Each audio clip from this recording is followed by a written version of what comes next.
Good morning, everyone. Today is February 1st, 2024, and welcome to the New Possibilities Hour, part of the Will Work for Food project founded by Natalie Armstrong Motan.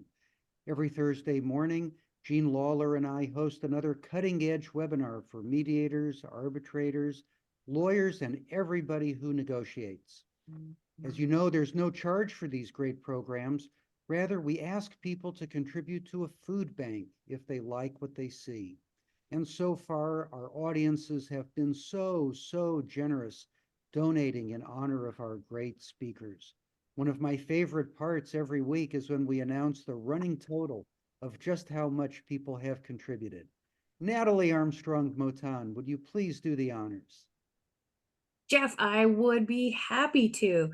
So donations that people have let us know about to date is $520,022.44. Millions and millions of people have been fed due to the generosity of our audience. Thank you all so much.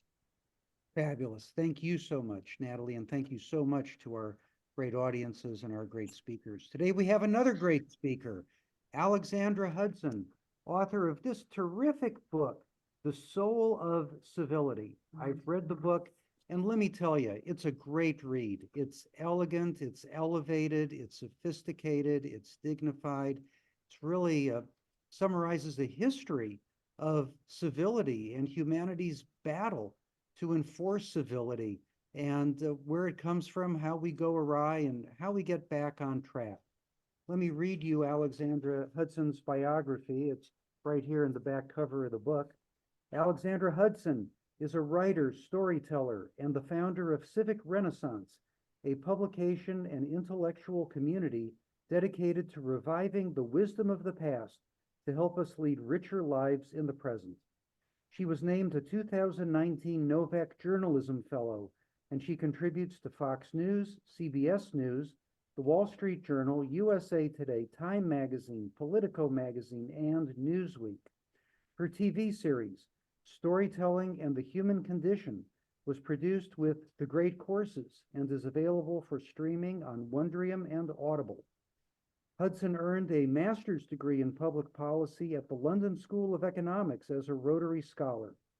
An adjunct professor at the Indiana University Lilly Family School of Philanthropy, she lives in Indianapolis with her husband and children, and came to our attention as the author of this terrific book. And I know Natalie will be posting a link in the chat. People are inspired to buy the book, as I hope they will be. We'll make it easy for them with a link right in the chat. So, Lexi, we're very interested in hearing from you as to civility. Please tell us a word or two about the food bank to which you would like people to contribute if they're in a position to do so. And then help us restore civility. The floor is yours. Thanks, Jeff and Natalie, for your ongoing efforts for local food banks, and also to all of you here for your work in navigating the deepest and most important question of our day, which is how do we flourish with others amid deep difference? And so I am asking everyone to donate to Gleaners. Gleaners is a food bank here in Indianapolis that's kind of a hub for the community and just a beloved institution here in Indianapolis, where I live, where I'm based. But yeah, a little bit about the book. The Soul of Civility is the product of a decade of work and a lifetime of thought. And it is about this question of great urgency to our current moment, as we, in the face of growing extremism around the world, across the political spectrum, in the face of in America, the very divisive election cycle that we find ourselves in right now. And we can feel powerless in the face of this seemingly intractable challenge, because the fact is it is intractable. As I talk about in my book, this question of how do we flourish and peacefully coexist even when we differ? This is the most important question of our moment. It's also the defining question of democracy, of the classical liberal project. But it is also the defining human question. As long as we've been around as a species, we've tried to do this thing called life together. We are doggedly social as a species. And we know that our chances of survival and our opportunities to flourish are increased and can only be realized in relationship with others in community. So as long as we've been around across time and place, we've come together in these cooperative communities and in friendship and in civilization. And yet, despite our doggedly social nature, we are also defined morally and biologically by self-love.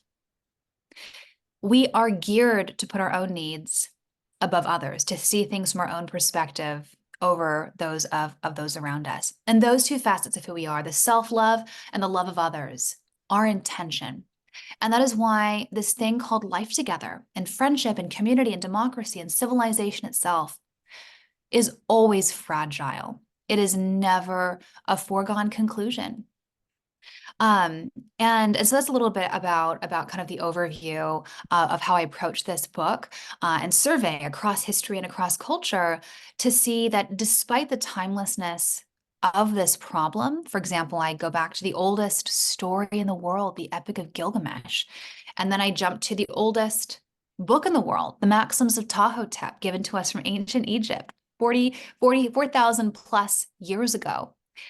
To show that the timelessness and intractability of the problem. But the book is also very practical, and it's meant to be a handbook for leaders like you to be part of the solution in your everyday, not just in your vocation as lawyers, as arbitrators, as mediators, but also just as people going about the marketplace of life. And that's what I encourage all of my readers, and I hope all of my readers come away with an increased and heightened sense of the stakes of this problem and the power and opportunity we each have to be a part of the solution in just elevating and ennobling the everyday junctures of life that can be anonymous and very, purely utilitarian. The taxi cab driver and the grocery store clerk that we just, it's very tempting for us to just want to get from point A to point B as quickly as possible.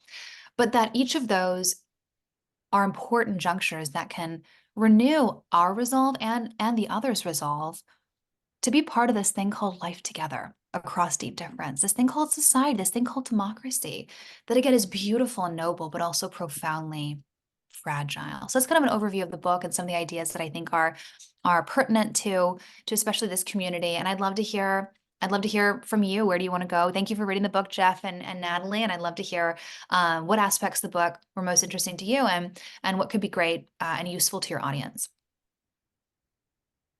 Well, in reading it, Lexi, I thought that the historical perspective, that this is not a new problem, that since ancient Egypt, we've been dealing with this question of how we balance our regard for ourselves and our regard for others.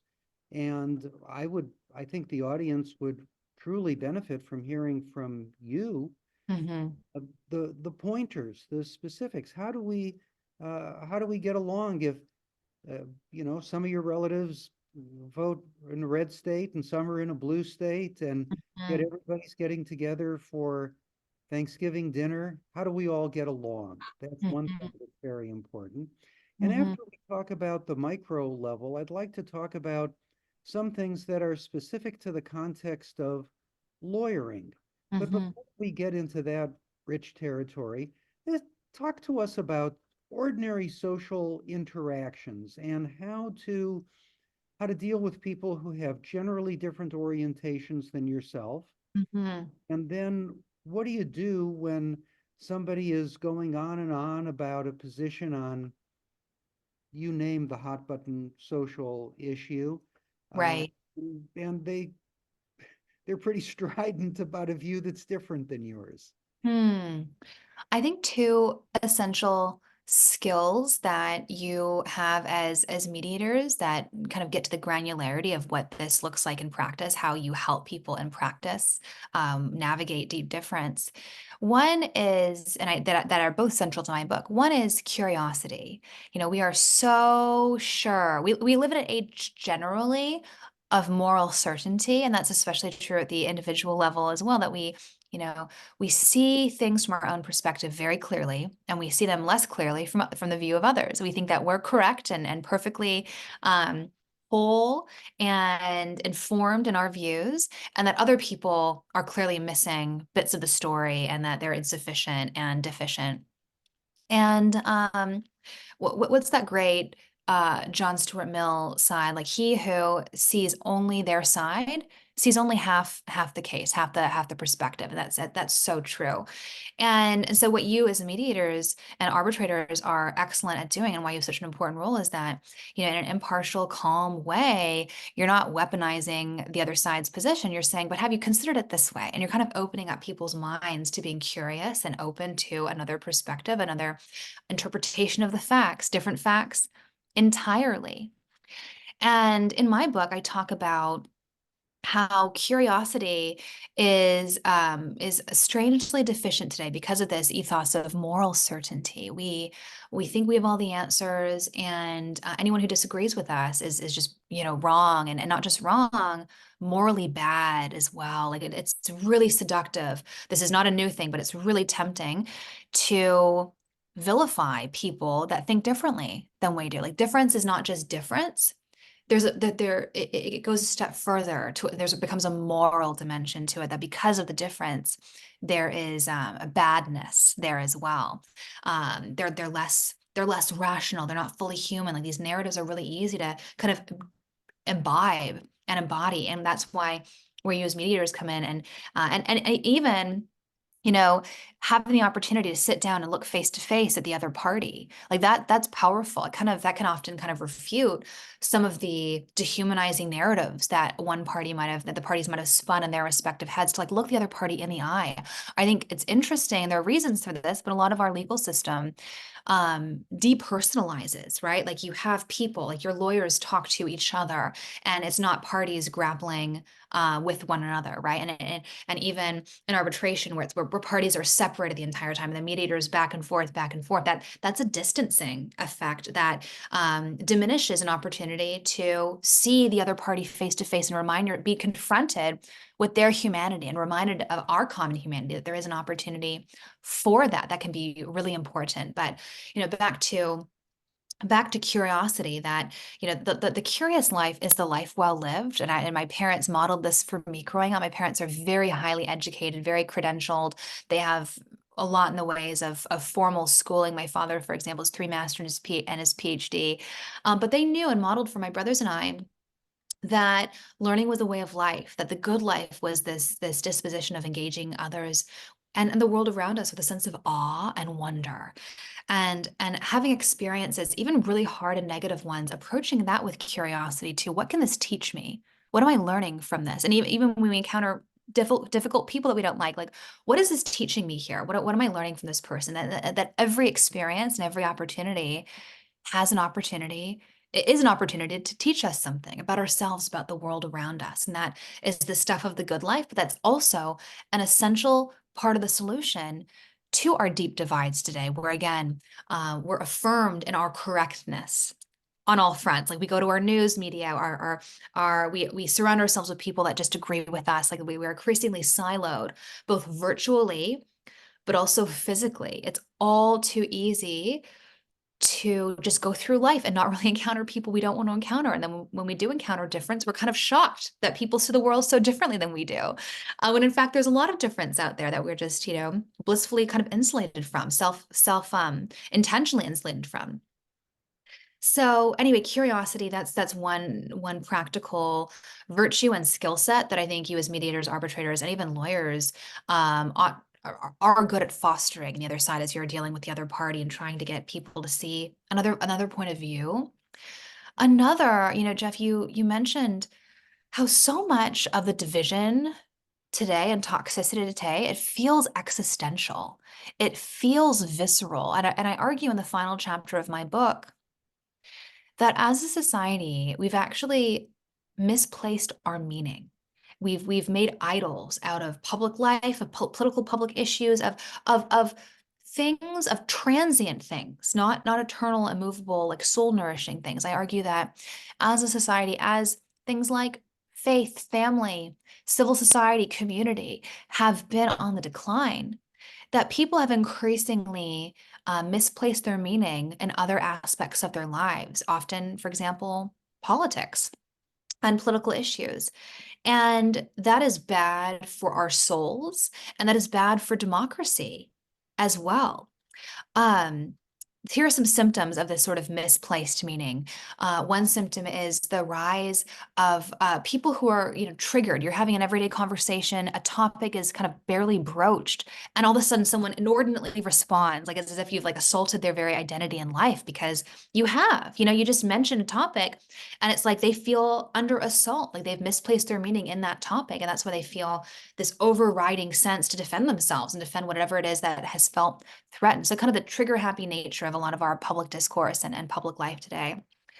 Another symptom of this misplaced meaning is that public life and the divisive issues of our day now seem to be everywhere. Politics seems to be everywhere. Previously, spheres of our lives that were politically neutral or apolitical now has a political valence and dimension to it, like where we grocery shop, where we send our kids to school, what newspaper we read, these, what sports teams we're rooting for, like things that used to be just generally apolitical now have a political dimension to them, which is harmful. Like we need to be able to take a break, take a step back from politics and public life in order to come back to the hard conversations. But if we're only doing the hard conversations all day, every day, and then we're assaulted with the division at every facet, we never have a break from it.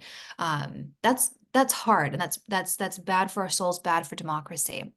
Another symptom of this misplaced meaning is the number of friendships, personal relationships, family relationships that have deteriorated or have even been broken entirely. People cutting one another off because of these divisive issues, saying like, your view on the vaccine, your view on Donald Trump, like that, your view on one thing is the sum total of who you are. I know everything I need to know about you, and therefore I don't want to be associated with you anymore. And the reality is that there are so many more important things than these issues that we've misplaced. We've elevated these issues to kind of to the level of our identity, of who we are, placed our meaning in them. And we've overdone democracy by letting it invade these aspects of our lives, these issues invade all aspects of our lives. And as a result, we're undermining our democracy, our institutions as a result. And so I argue that we have to we have to recover areas of our lives. It's not enough just to say, okay, we have an unhealthy addiction to XYZ thing. Like this is also the psychology of Alcoholics Anonymous, of Weight Watchers. When you have an unhealthy attachment to a thing, an addiction, you can't just say, okay, soul, like love the addiction, the addictive substance less. Like you have to displace the unhealthy love with something more noble and more beautiful. And things I talk about doing that with include curiosity, having a sense of wonder, and having that sense of wonder displace the animosity and the certainty that comes with that. I talk about friendship, cultivating, seeking out friendship, even across difference, especially across difference, cultivating that baseline of trust that is so missing in our world today, so that we can have those healthy conversations across difference. Because the fact is, we lack that trust. We lack that basic affection with people that we differ with. And therefore, we're inclined to vilify, to dehumanize, to assume the worst, to not give the benefit of the doubt. And all of those things are the enemy of reconciliation, of resolution, and of peaceful coexistence across difference. I talk about beauty and the sublime. Just raise your hands if there, I don't think there's a voting section, but put in the chat how many, your answer to this question. How many people do you think have gone to space in the history of mankind? Put your answer in the chat if the chat function is open to everyone, which I hope it is. It is. So put your answer. How many people have gone to space? I want to hear your answers. 100. Okay, less than 100 says .25, less than 500. 127, very specific. Love that, Kevin. Okay, this is great. There's been about 700 people who have gone to space in the history of space travel and mankind. And time again, across history and across culture, of course, space travel is relatively new in recent history, but across culture, the people who have gone to space have experienced what scientists now call the overview effect. where astronauts go to space and they look down and they see Earth, our vibrant blue and green planet, in the context of this cruel and lifeless space, like galaxy. And they don't see borders, they don't see political difference, they don't see ethnic difference, they don't see race. They just see a little blip of life in a lifeless and cruel and vast galaxy. And they feel this sense of terror, this sense of fear, and this sense of wonder that kind of brings them to grief and joy at the same time. If you look up the overview effect, you'll see this described time and time again. In fact, William Shatner, the Star Trek actor, recently went to space and wrote an article about his experience with the overview effect. And he has this, beautiful line where he says, there were no borders anymore. There were no differences. There were no, all I saw was a common humanity and a fragile and beautiful life-giving earth and a common humanity. He was overwhelmed with, again, this joy, this grief, this sadness, and just a humbling experience of appreciating the beauty of the world. And that the overview effect, and I encourage you all, maybe Natalie can Google William Shatner's description of the overview effect and put that in the chat for people to read later. That is an example of encountering the sublime. And the sublime and the beautiful, it's something that, the beautiful is something that you encounter that makes you feel nice. The sublime is something you encounter and it fills you with fear, but a really healthy fear, because it displaces your sense of self and gives you a sense of smallness in the context of the vastness of the world, the vastness of the galaxy. And that's really, really healthy, because again, back to our human nature, that we're all too inclined, it's all too easy for us to see the world from our perspective, and it's a lot more difficult to see it from others, the perspective of others.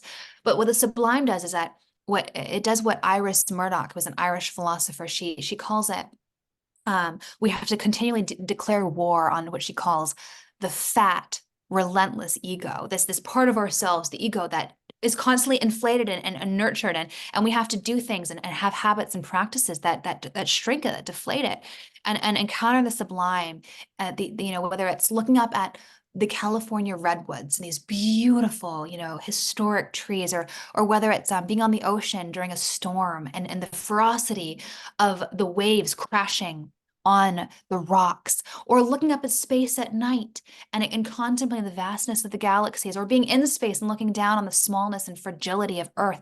All of these are examples of encountering the transcendent, the sublime.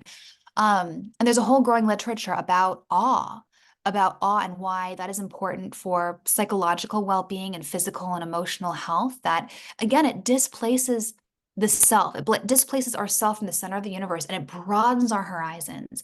And I share this with you because as mediators, I think one of the most excellent things that you do is that you give people perspective, right? You help people to zoom out and not just see things like with the monovision that we're so inclined to see things through.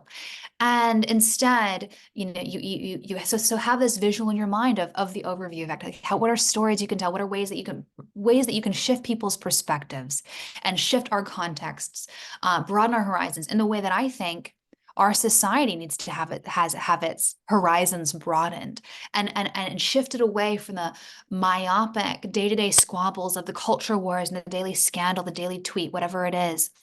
And to, again, displace our sense of self, displace our sense of moral correctness, and to put, which puts into perspectives our daily squabbles, and just your ability to do that, to tell your clients, the two parties, think about what else you could be doing if you weren't fighting over this XYZ issue. How might instead of relitigating the past, what more productive things could you be working towards and building and growing in your endeavors, in your life, focusing on your kids, your family, your businesses, your creative endeavors.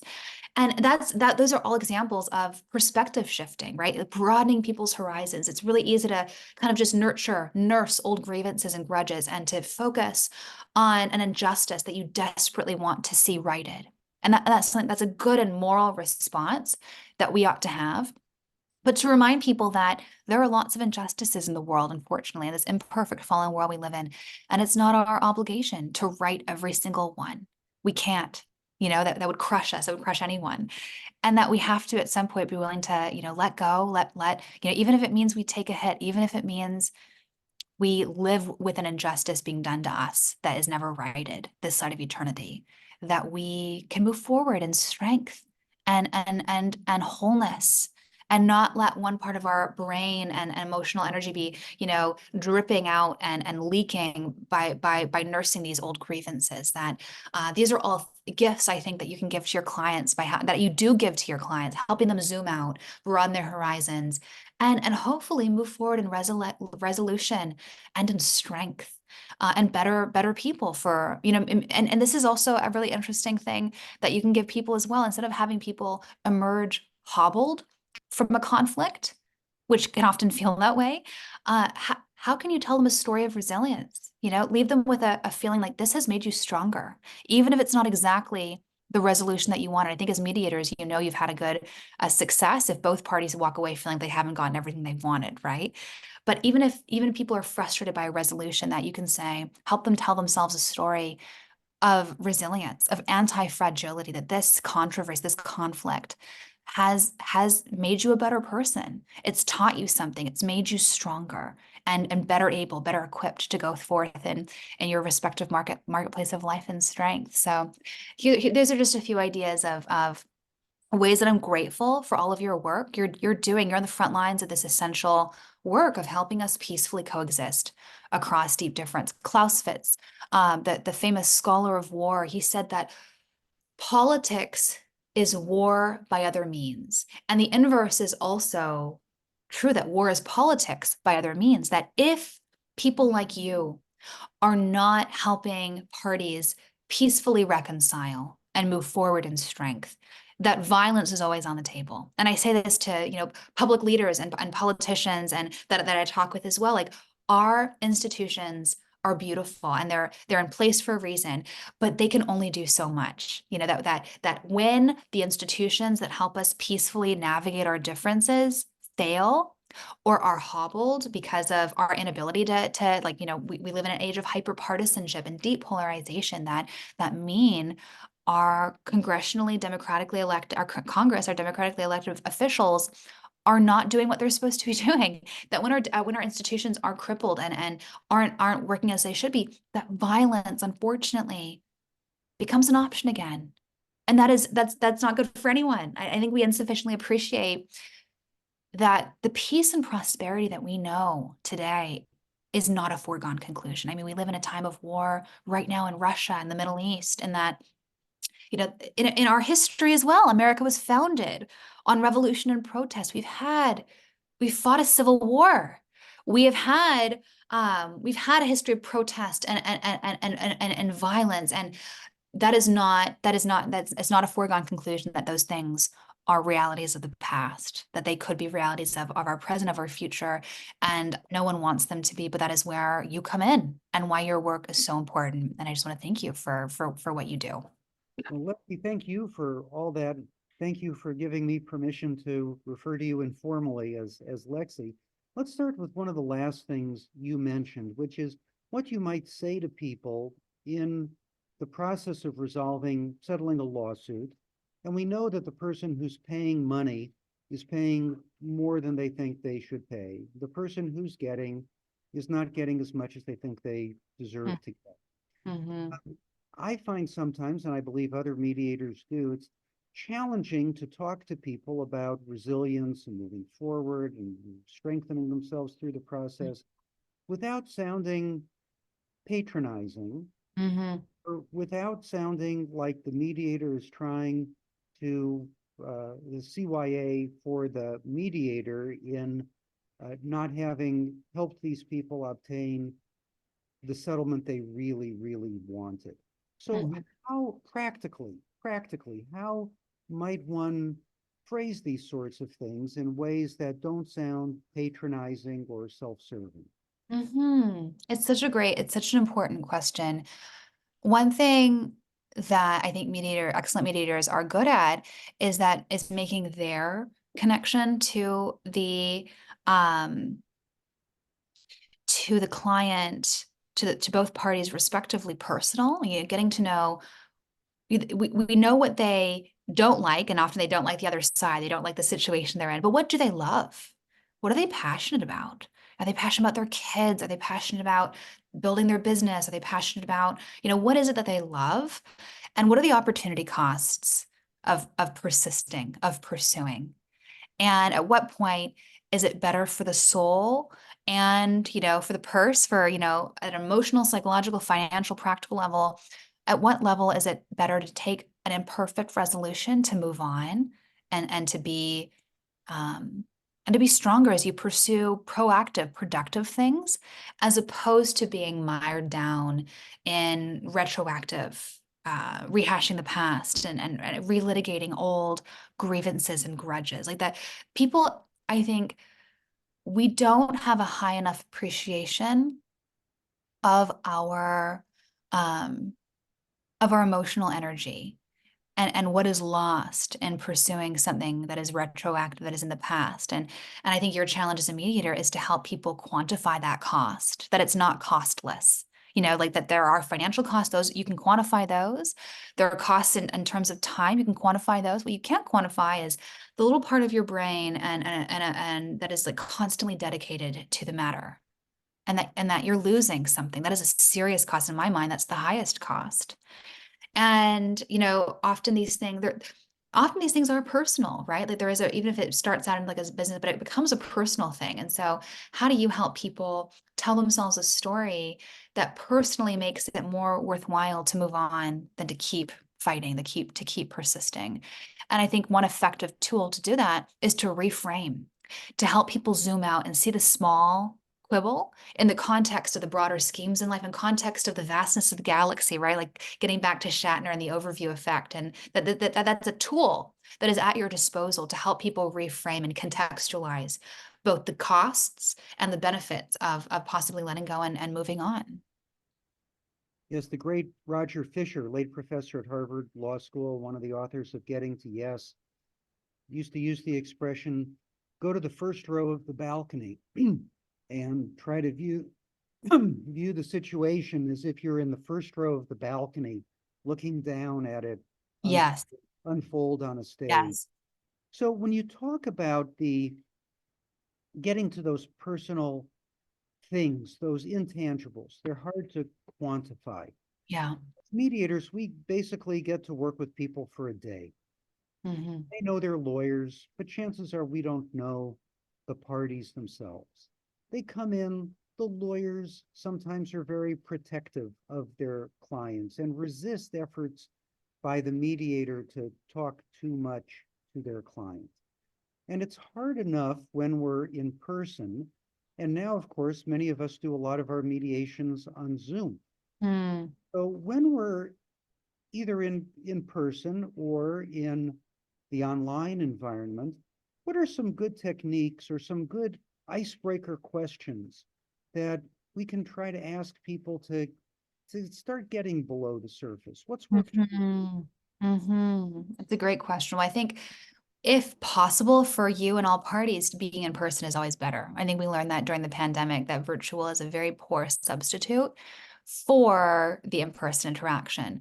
And there's, research about how the brain works in overtime, trying to pick up on different nuances and cues. Like, we feel exhausted at the end of a day of Zoom meetings because it's like our brain is actually literally working harder, trying to understand the body language and facial expressions that are much easier to grasp and be attuned to and work with and respond to in person. So that's my first thing. Always, whether it's having, and I talk about this when people ask me about social media, what do we do when we have my first comment is always like, don't argue on social media, right? Like if it's just a crazy person online, like don't respond.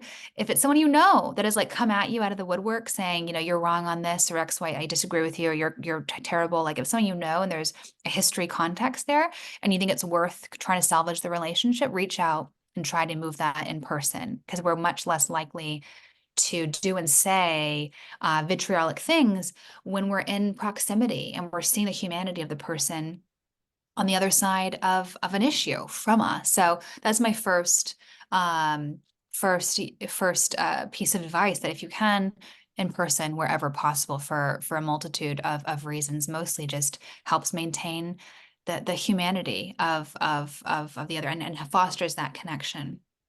A second is, this is where curiosity is also a great tool of connection. Like curiosity breeds curiosity. The more that you learn, the more that you want to learn.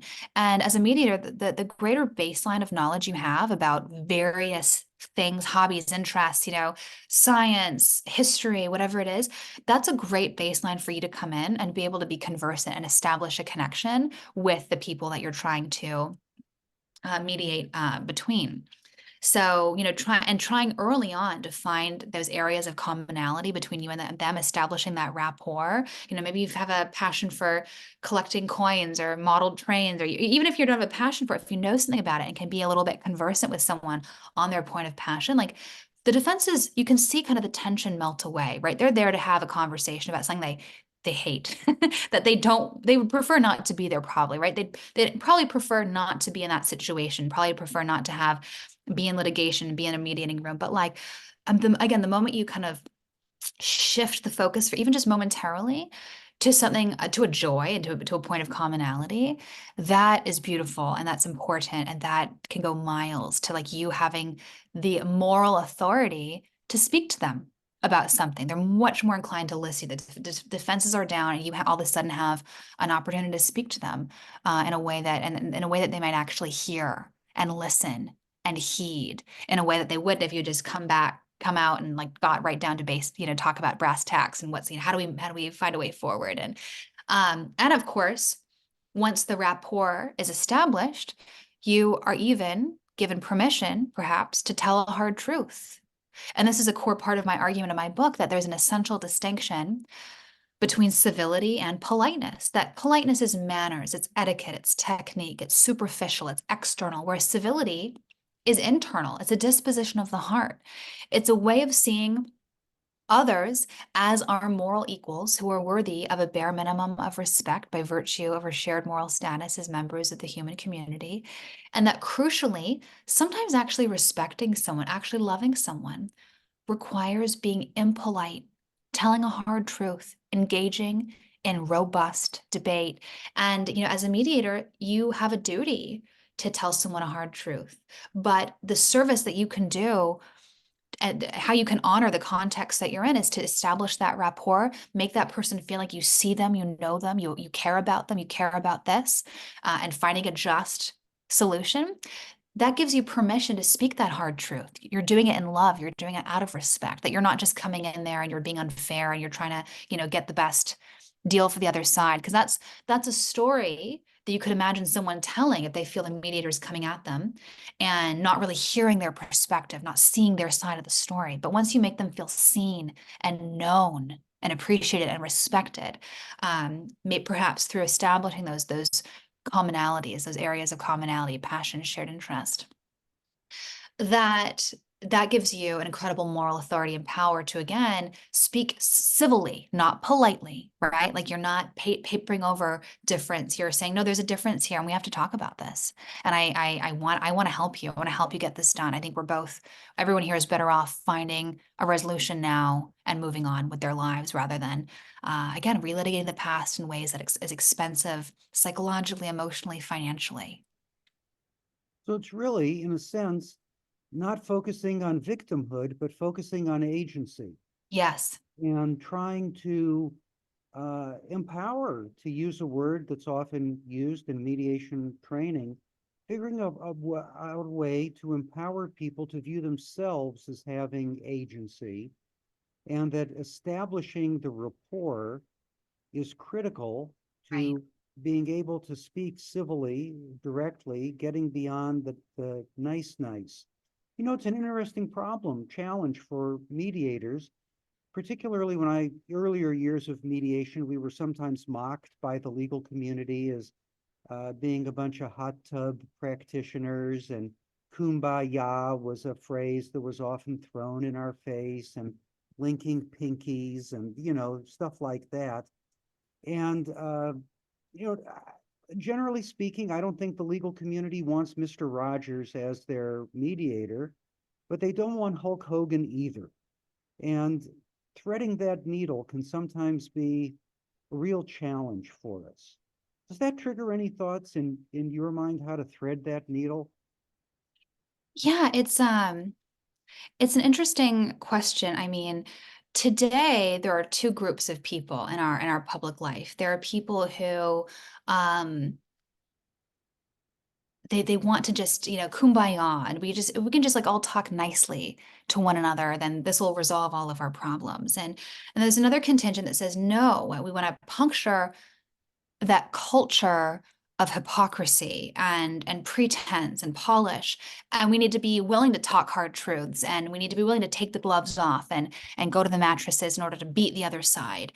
And both these contingents uh, fail to make this important distinction between civility and politeness. That again, politeness, it actually, I love etymology, that the story and history of languages is throughout the book. And as the politeness is poliere, which means to smooth, the Latin poliere, which means to smooth or polish. And that's what politeness does. It focuses on superficial, external, the veneer of life together. Whereas civility is a disposition of the heart. It's a way of seeing others as our moral equals, worthy of a bare minimum of respect by virtue of our shared moral status as members of the human community. And that crucially, again, sometimes actually, and it comes from that Latin root, civitas, which means is the Latin root for city, citizenship, and civilization, and the citizen. And that civility is the duty and the conduct befitting a citizen in the city. And that again requires debate. It requires honest truth telling. It doesn't require, papering over difference and sweeping difference under the rug, which is again why what you do in trying to get people to see the other side's perspective is so essential. And I wonder, like, are there mediators in Congress? Are there people who are, dedicated trying to get congressional leaders to find a middle ground between these two extremes and increasing polarities in our public life? Because if not, I think that's a ripe avenue for for conversation. Yeah, we had one such a mediator on, on this webinar just a Right. few weeks ago. So it's a great irony in the world of mediation, and I'm sure every mediator on the line will tell you they've encountered this.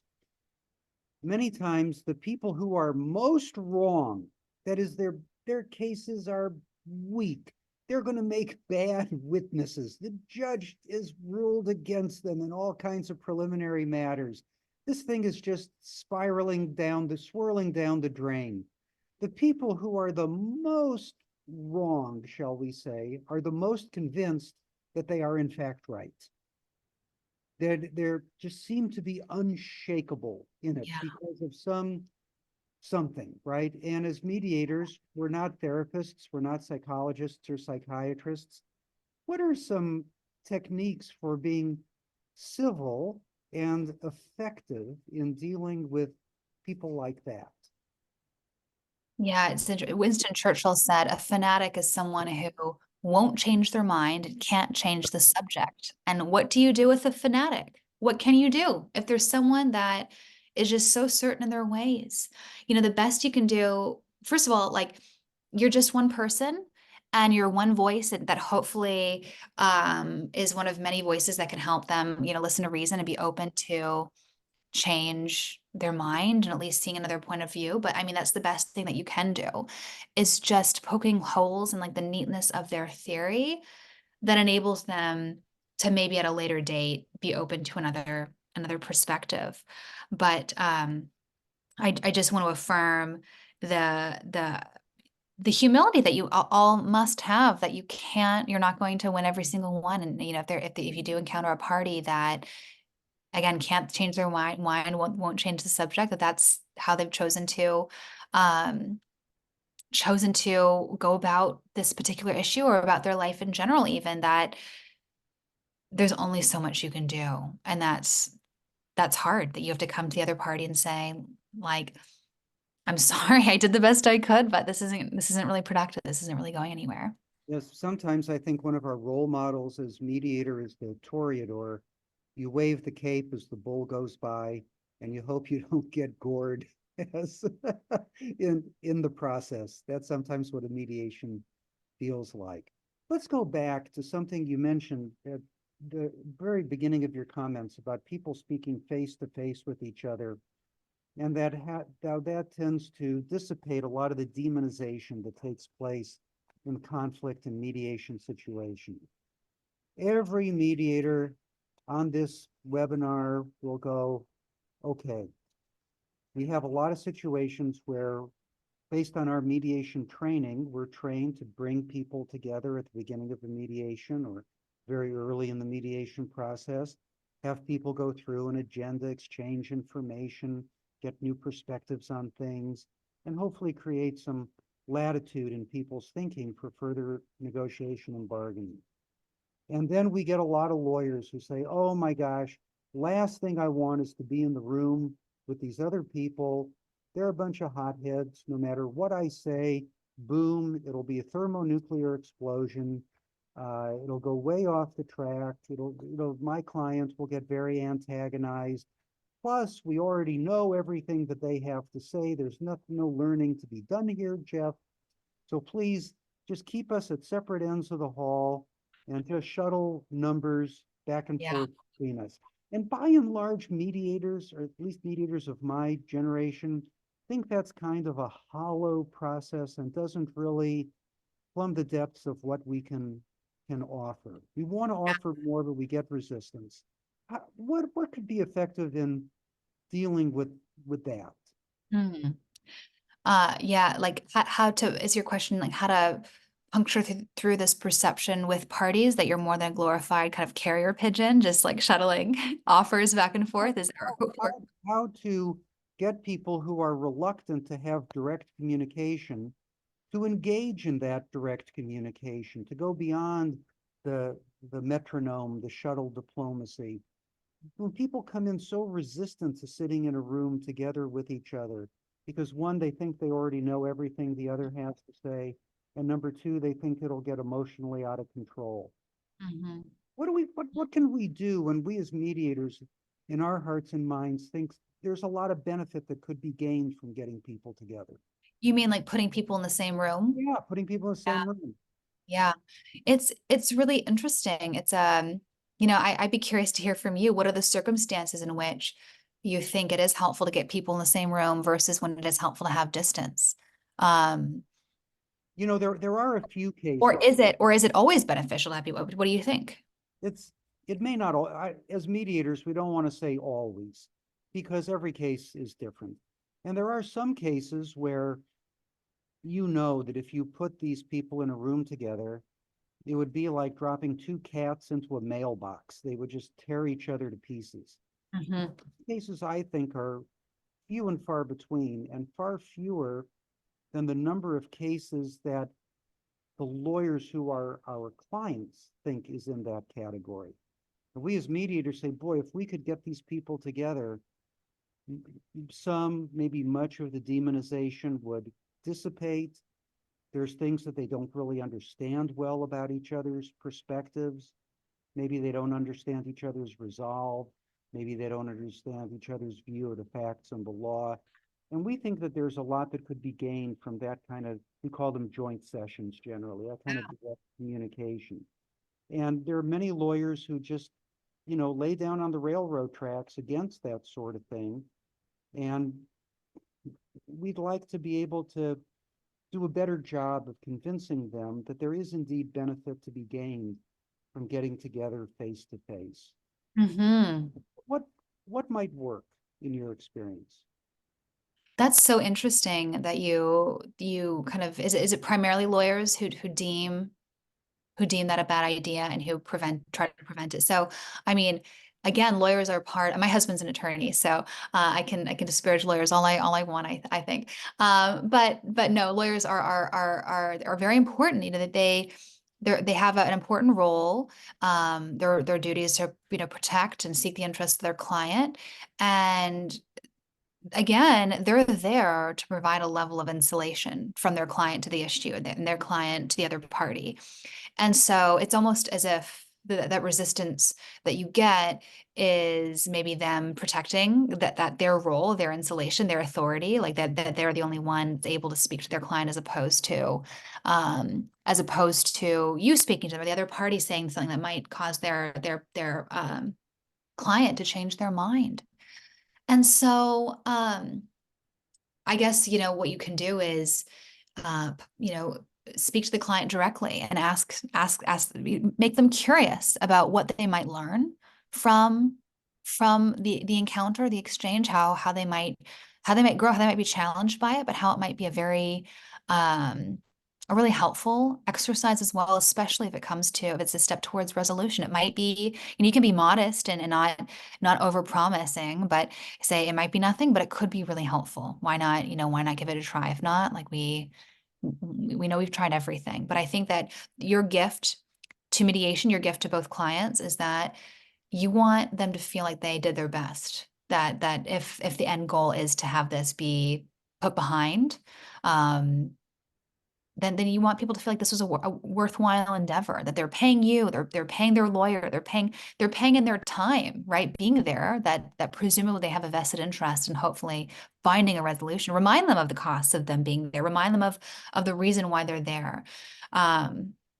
But yeah, it is interesting, I think, to me, that lawyers tend to be the ones that are opposed to joint sessions.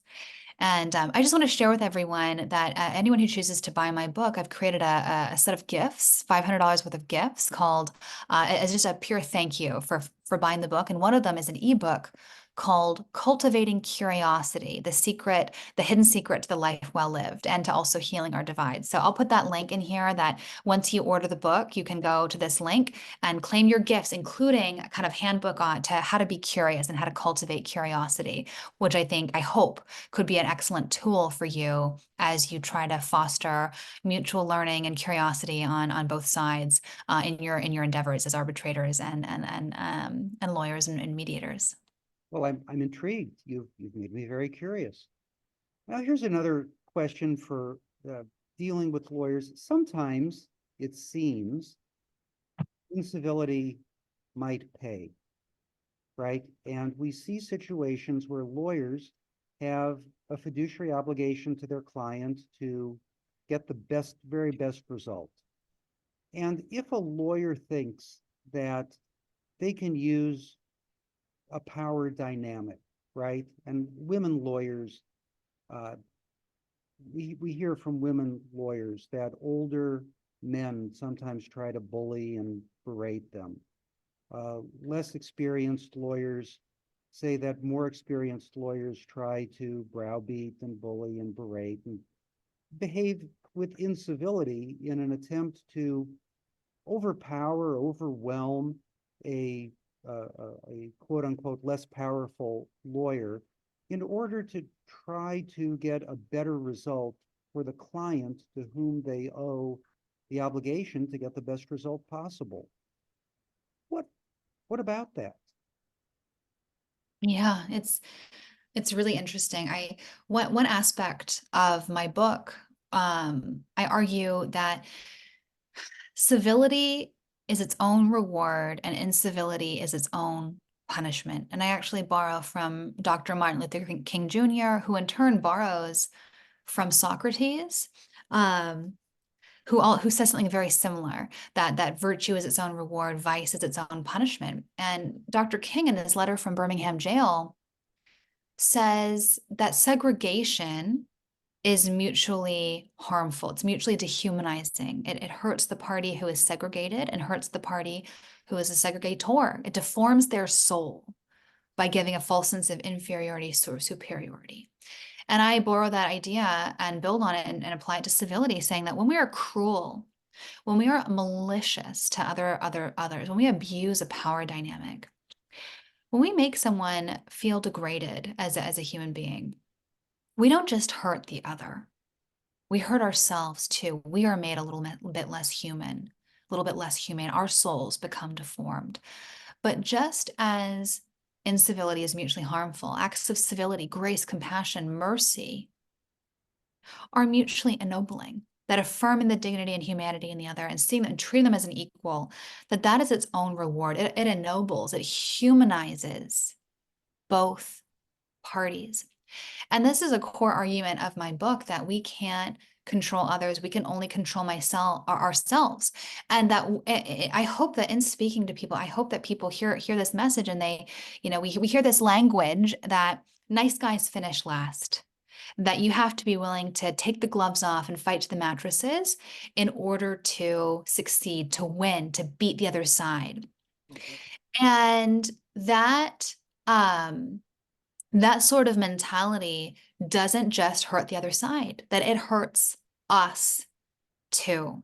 And I hope that readers who read my book and are tempted to engage in incivility in order to win, that they have a greater appreciation of this reality, that when we are malicious, kind, abuse of power dynamic, that we're not just hurting others, we're hurting us, we're hurting ourselves as well. And I hope that tempers their desire, that there is no actually winning if you have debased someone along the way, if you've compromised, one's own values in order to win and get ahead. Yes, I'm reminded, Lexi, early in my career, I attended a program on professionalism put on by the barristers wing of the Bar Association, Young Lawyers Division. And we were addressed by a very senior lawyer named Ellis Horvitz. He recently passed away. I was in my mid-20s at the time. I thought he was ancient. He was probably 55 years old. And he was already at a very elevated stature, one of the most esteemed lawyers in Los Angeles. And he came up to the podium, and could have heard a pin drop in the room. And he was addressing this group of about 100 young lawyers. And he kind of looks up to the sky and he says, "Over the many years of my practice," he says, "many of our most crushing defeats have come at the hands of perfect ladies and gentlemen." Right. And yes, I think that in lawyering, the distinction between aggression or civility and effectiveness and belligerence sometimes gets blurred. And what really makes a lawyer effective and aggressively effective is not belligerent demeanor, but rather thoroughness of preparation and knowing knowing when to hold them and when to fold them. Mm-hmm. We have just a minute or two left. Do you have any final words of wisdom for us, Lexi? Just thank you. Thank you for your passion for this most important topic of our day. How do we flourish? How do we peacefully coexist, even when we deeply disagree? I mean, your role is indispensable, and just the amount of emotional toll, financial toll, cost to our system, our legal system that you avoid, that you avert in helping people reconcile, find resolution earlier rather than later. I mean, it's invaluable, the personal resolution that you help restore. And I want to encourage you not to neglect yourselves and your own personal soul care along the way. It can be really exhausting, I'm sure, to just be at the heart of these really controversial and demanding conflicts. That takes a toll. And so, make sure you have your own habits of renewal and restoration to keep you sharp, keep you filled emotionally, spiritually, psychologically, so you're able to keep giving in the way that you do. And I have tools for you in the final chapter of my book for how to continue to do that. So I hope that that's a resource and an encouragement to you. So my final word is thank you for what you do. Don't forget self-care. I mean, that's really the subtitle of my book. My book is The Soul of Civility. And then the subtitle is Timeless Principles to Heal Society and Ourselves, that we really, in healing ourselves and in staying healed, keeping our own demons, our own wounds at bay and nurtured, and that we are better able to heal those around us. And you guys are in the business of social healing. That's your vocation. That's your calling, which is what the word vocation means. The Latin word vocare means to call. You are called to be peacemakers and reconcilers. And that is what we need now more than ever in this broken and fraught time. So thank you, and keep up the great work. And I hope that this book is a tool for you. Thank you. Thank you so much.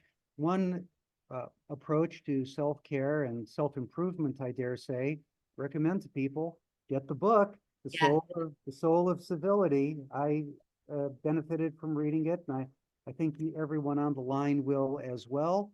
In addition to getting the book, please consider contributing to the Gleaners Food Bank. We've listed the link in the chat. Alexandra Hudson, this was just a terrific hour. Thank you so much. We are complete. Such a pleasure. Thanks for having me all. Have a great day. Thank you.